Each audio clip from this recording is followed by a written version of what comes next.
What we've done is moved from personal, human, open-ended self-expression to completely market and computer-friendly, regimented and conformist expression.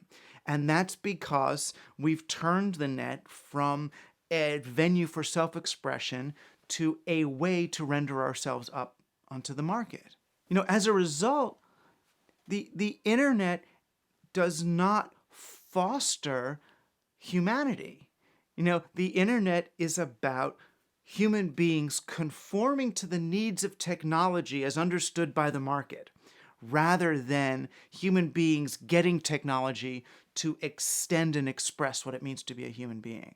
There's some people who would like criticize this whole idea, that they would say that they'd want, go down the traditional route, that this is, that fans are going to get tired of this. It's just something that's new, that's not resilient. Yeah. How do you respond to those kinds of criticisms? I don't know. Maybe to be honest, I can't say anything to them people because they're living in the past, realistically, because the internet plays a big part in not just music, but in all aspects of the media. So I would love to say and come up with a kind of a saying to say to them, but facts are facts, so they just need to, move with us. And you got a bunch of, 55-year-old greedheads that are up against, 17-year-old electronic Hezbollah that they have seriously pissed off by their previous depredations on that community. So, who's going to win that one? What we're trying to do is just provide the opportunities that didn't exist before, free opportunities for them to do so. I think that is what the internet is. What made it possible. I'm able to reach loads of people at one specific time quickly at the drop of a hat. We have, a factor of 100,000 times more people actually creating quality content than we ever had in the past. The human mind has its limitations, but we just think that humans are more likely to achieve their ultimate purpose, whatever that may be, if they have the capacity to completely explore the possibility space of what can be known. I think it's going to be pretty amazing to see how the next generation, evolves, if you want to call it that, because of their access to technology, but ultimately their access to information. That anybody anywhere may have access to anything that human beings do with their minds one day, because that capacity is being given us by the internet, and that can change everything.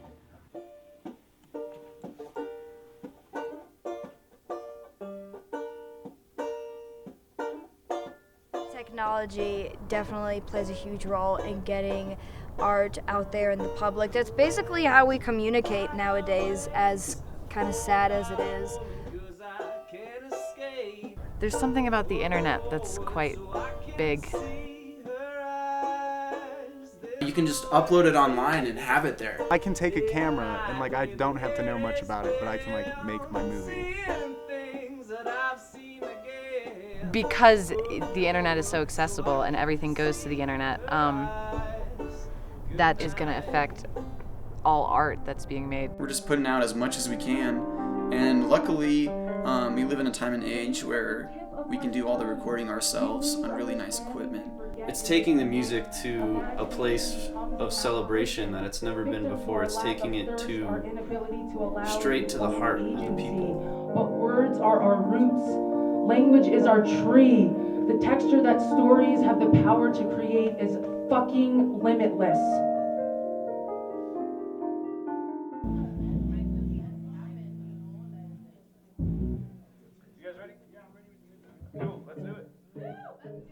Now, in the modern time of music, the creative middle class of America is putting together lots of bands and lots of musical outlets in terms of people making records on their own, or like I just said, bands.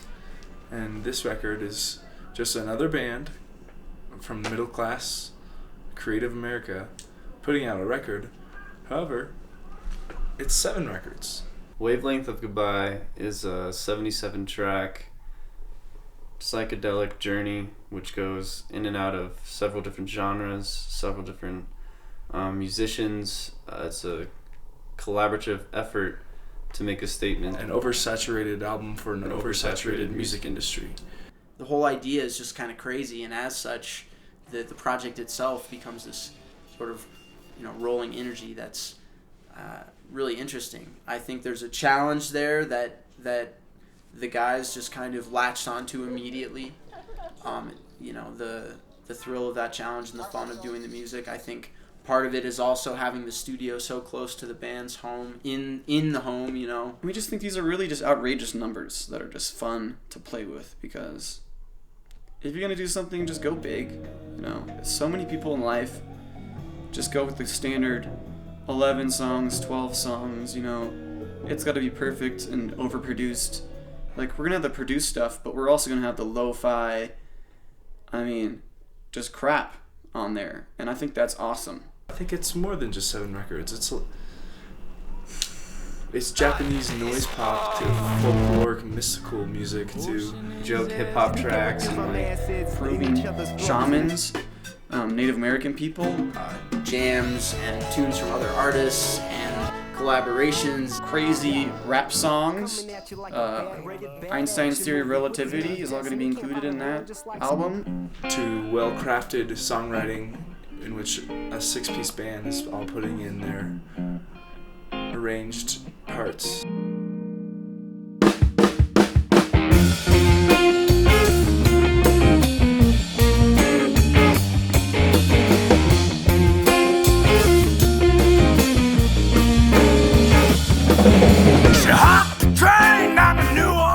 The point being is not to release 7 albums worth of material, but all that material is pertaining to one idea. I think in many ways there's an element of really free artistic release with this project, because it's not an album in the traditional sense where it's conforming to a model, sort of.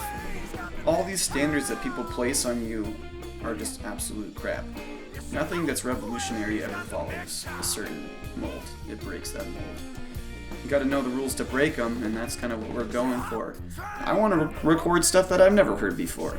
I want to make music that makes me go, what the hell is that? The technology's made it all available, and all you need is a microphone and a computer, and you can make an album.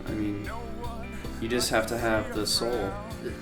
The internet has allowed, not just the internet, but the culmination of recording technology and data storage and the internet and all these connections and interactions has allowed a very new way to archive music, to listen to music. People will be putting out 70 to 100 track records in the future. This is not that crazy. So we can really come together and collaborate on, I guess the word would be refined, dynamic music.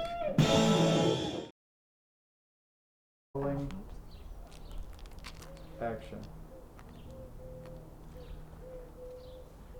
I don't know what we're doing. Comedy, sketch is a group of students, actors, aspiring directors, writers, who have all joined together to write a very different kind of comedy sketch, which involves a lot of different ideas from a lot of different people. So basically everybody who's involved is very much involved with the whole project. I like to make movies, and right now I'm working on my senior thesis, which is an hour-long sketch comedy pilot, and it's basically a super collaboration between me and everyone else at this school. I'm working with Asher on a sketch show. I've been directing and acting in several of his shorts. I'm working as the visual director and cinematographer for Mick Bundy and for Ariane Booty. If they want to do a shot and it doesn't fit the script, then we'll do it both ways. And usually I end up using the way that they want because, the more input, the better, especially with comedy. Once I got the cast on the show, it evolved from my project to being a bit like something more than just my senior thesis. I think it's really cool that that everyone kind of gets a say in every aspect of the comedy, really. Everyone gets to like put in their 2 cents about what they think is going to be funny. It's been nice. It's been very collaborative. It's been fun.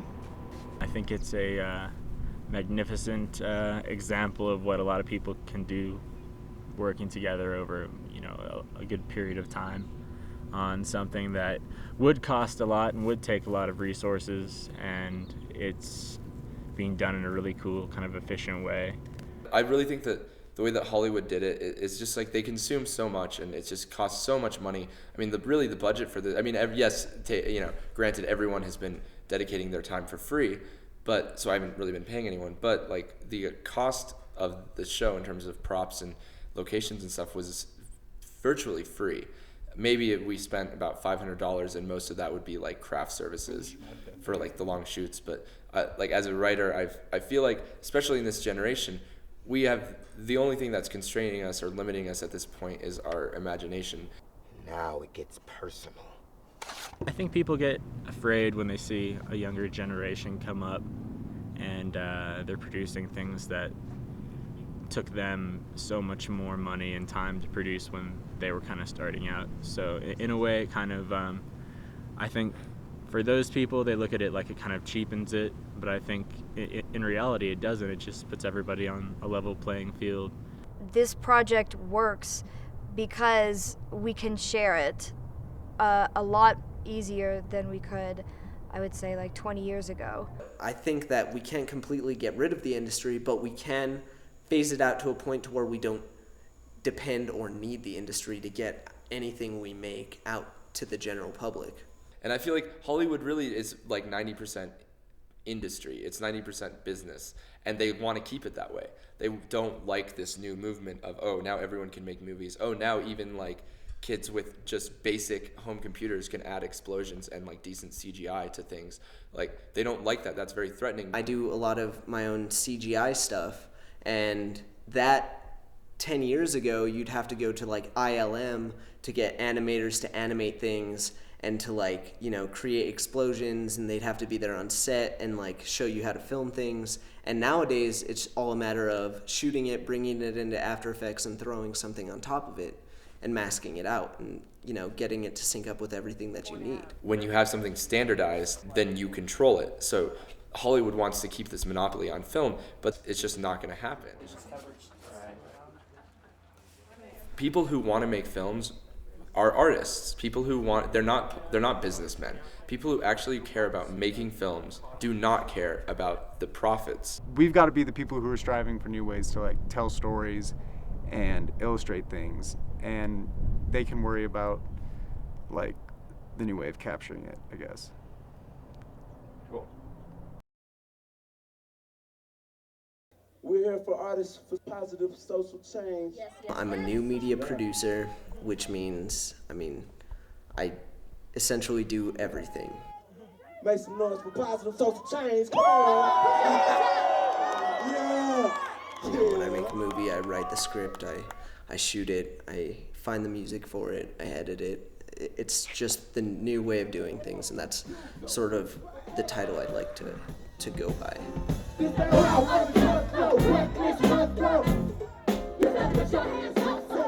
A lot of the digital forward movement has opened up new art forms. The variety of stuff we're going to be able to see is going to be greater.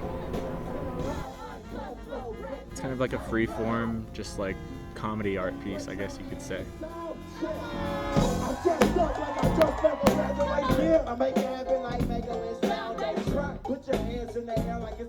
It's going to be presented as a live, moving projection art piece. I'm Hannah Ray Berry. I'm a body painter. It's wonderful, just working with bodies. And then I have this new projection mapping software that lets you map all kinds of shapes, and it's actually really easy, and it's so easy that it's scary because you can do so many cool things with it. We're getting all of this technology, and it's available for everyone to use, and people are using it in the right forms, and everyone's doing it, and there's all this new creativity that we didn't even think was possible.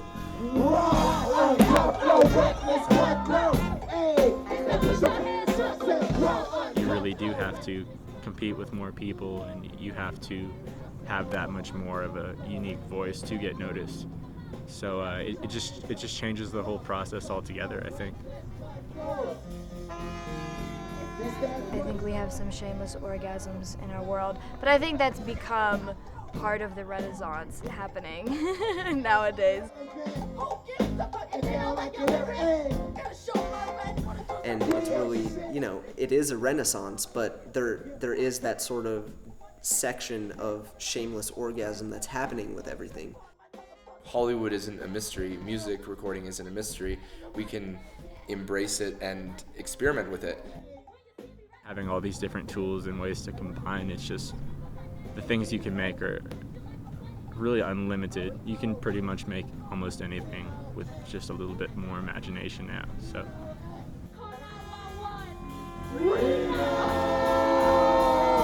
I don't know. Well, yeah, probably not an orgasm, but like it's probably going to be like seen as like a really like big time moving forward, you know? We're sort of the start of these crazy changes in technology and what that does to our art, and I think we're doing interesting things with it. I've seen a movie made, a bunch of clips, but and an algorithm decides what the movie is, and that's like a whole new kind of realm of art, and it's just going to keep going. Most 10-year-olds these days have access to a camera, if not have a camera in their phone. And yeah, they're probably not releasing material that's going to be groundbreaking, but they might find a love for it, and in 10 years down the line, they might have developed a skill set enough to do something crazy with it. And I'm rolling.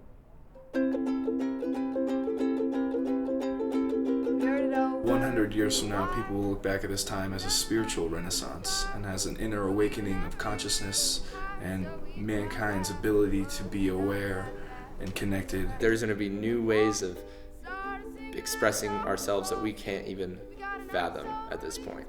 It's going to be people masturbating through their music on stage for themselves, for the people. Like, it's going to be this cultural renaissance that brings a heightened awareness. I think it's going to open our eyes to a whole new world. I think it's going to make us realize that we haven't even come close to running out of things to do. We're in the middle of it, and it's not stopping.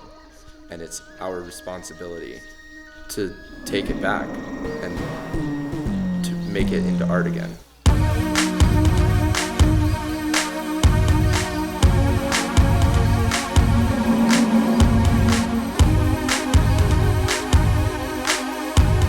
It's going to be a release of energy, and where all that energy goes, it could be anywhere right now. Looking at where we are right now, it's so cool to me that as a band, you know, like Tantra Picasso, for example, Matt can build this studio and have so much going on in there, and that's happening everywhere around the globe.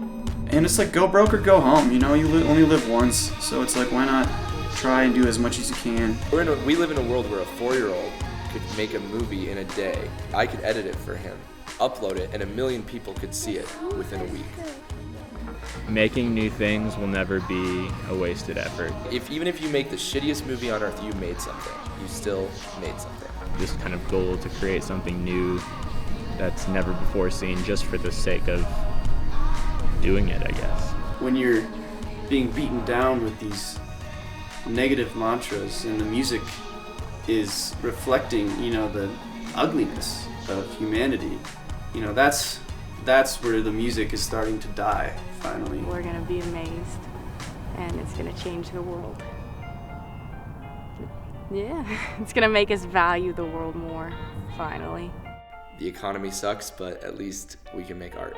Yo. Do you think that's good? Now I don't know if it's the clothes, the hoes, or the cars that makes people rap like they're trapped inside of these bars. This shit ain't complicated, man, just be who you are. Too busy searching for the light, missing the fact that you're a star. Now who's got passion? Stand the hell up, cause I wanna hear somebody rapping who's got it inside their cuts. Now you can get intricate displaying your fancy cadences, but if you're not speaking the truth, you might as well not be saying shit. I said, who's gonna teach the kids? You around to blow up and get famous so you can get some new rims? All the money in the world can help you look like a star, but money can't buy you the heart to go and put inside your bars. And I like nice shit too. Believe me, I got a closet full of Nikes and a whole bunch of velour suits. Addicted to white tees and an icy earring like the whole youth. Population of hip-hop, but look beyond it when I record to these beats. Cause if I don't speak me, what's the difference between my lyrics and what you hearing on MTV? People fear that if they're steering away from the mainstream, then their album won't sell. Well, I can give a fuck. I'm just gonna freestyle and spit what's in my gut. And if you want to, you can go and label me conscious, but just remember there's a kid at a bus stop beatboxing whose life will be affected by what's inside of his Walkman. In 100 years, when looking back at this generation, this era of art, do you think that we'll see it as a type of digital renaissance or more like a shameless orgasm of artwork? A little bit of both. It's a little bit of both. Yeah? I think, yeah.